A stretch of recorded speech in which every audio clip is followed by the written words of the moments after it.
the first beneficiary of OBC reservation. In our institute, benefits flew on their own. One did not have to bother too much for performance. One could get penalized if he attempted to perform beyond a point, said an amused Dr. Narendra Mohan, sipping coffee in the faculty tea club. Dr. Mohan came to IMX on deputation under agreement between the institute and his employer, under which the institute was to allow him for attending the task of the employer organization up to 3 months in a year. In return, the employer paid the difference of salary, that was about 1/3, and also via the deputation allowance. He taught more courses than others and engaged in academic administration, research, and MDP, etc., over and above the employer's assignments.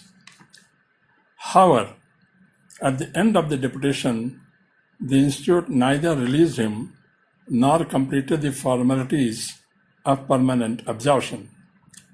As a result, the employer did not transfer any benefit like leave salary, gratuity, or even provident fund.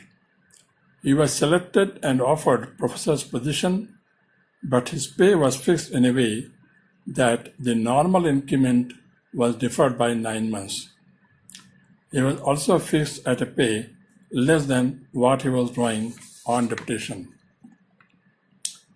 When he became MBA chairman and increased MBA intake threefold, fourth pay revision came, under which his pay was fixed in a way that he started drawing 3 increments less vis-a-vis a professor who was drawing 2 increments less than him before revision.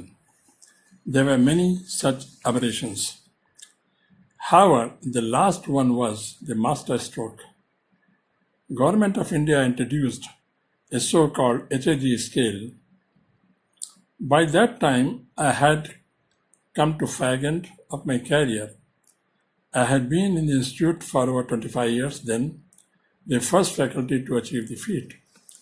Towards this, unique performance criteria were decided, much against and in contravention of the government guidelines and orders. The performance evaluation committee's members had to speak lies. Still, I was qualifying. As a last-ditch effort, the institute postponed the date of implementation by 3 years so that I retire. Interestingly, alongside, the board also decided as a policy that if a superannuation professor has completed just 6 years service as full professor, he or she will be awarded HAG scale irrespective of the performance, said Dr. Mohan. Thus, all the professors, including the one whom the evaluation committee had reported as non-performer, got HAG scale, except Dr. Mohan, who had 25 years of distinguished service. So you did not get any benefit ever? Asked some young inquisitive faculty members. No, Milana, I got once. But on account of OBC quota-based reservation, although I do not belong to OBC category, said Dr. Mohan. How come faculty members now got more curious? Actually, when I joined in IMX, I was quite old, say around 40 years. Only 20 years service left. Then government increased retirement age to 62 years. I still could not get full pension, which was possible if the institute had properly handled my transfer of service. In 2007, central government introduced OBC quota and asked to increase PGP intake by 54%. It was a great opportunity, but many IMs opposed as there was acute shortage of faculty.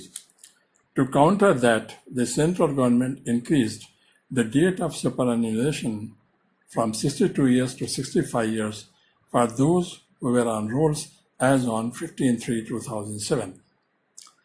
I was to retire on June 6, 2008. There was a case against the quota in Honorable Supreme Court and later in Calcutta High Court, but both of them rejected the petition. We had to admit OBC quota. That gave me the opportunity to increase PGP intake in IMP by 85% in the first year and surpass it by 10% next year. But what benefits you got? The faculty members asked. Firstly, I got 3 years additional service at full pay.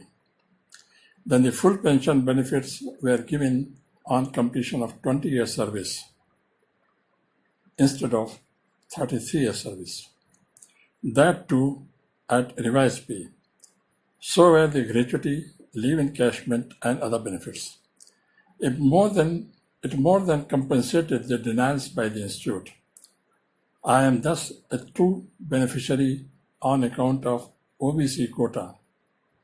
OBC students joined on 22nd June, but I escaped retirement on 6 June 2008, making me the first beneficiary of OBC quota in my institute. You know, man proposes, God disposes. Smiled Dr. Mohan. Oh, anything else? The faculty members laughed in chorus. Yes, I got opportunity to engage in almost every type of academic activities and academic administration tasks which no other faculty member in my time was able to do. Not only that, I was made one of the first deans in IMX and was the first director from the institute to a central government institute, IMP. Just a few months back, new rules were made to allow 5 years leave. This helped me fulfill all the dreams I had for IMX. I could contribute to all-round growth and financial viability. When I joined IMP, the last batch of 60 PGP students was passing out, and when I returned 5 years later, first batch of 300 students were getting in, a 5-fold rise in 7 years. I struggled to have first conference in IMX, but in IMP I could get 17 conferences organized in 5 years. Doctoral program was started there in the 11th year, while we took 15 years in IMX. We struggled to have one FDP in a year. There, we could organize 50 programs in 5 years. To cap it all, we could spread PGP to working executives in their cities through online programs. Financially, we could grow a corpus fund of 85 crores in 5 years. What more I could wish? बिन मांगे ही भगवान ने कुछ दे दिया इतना कि मांगने में ही आने लगी है शर्म मुझको, concluded Dr. Mohan. The young faculty members were spellbound. Was this the objective for which MHRD introduced HAG scale? They were how happy to note that they will get in life at least the highest scale without any worry of performance.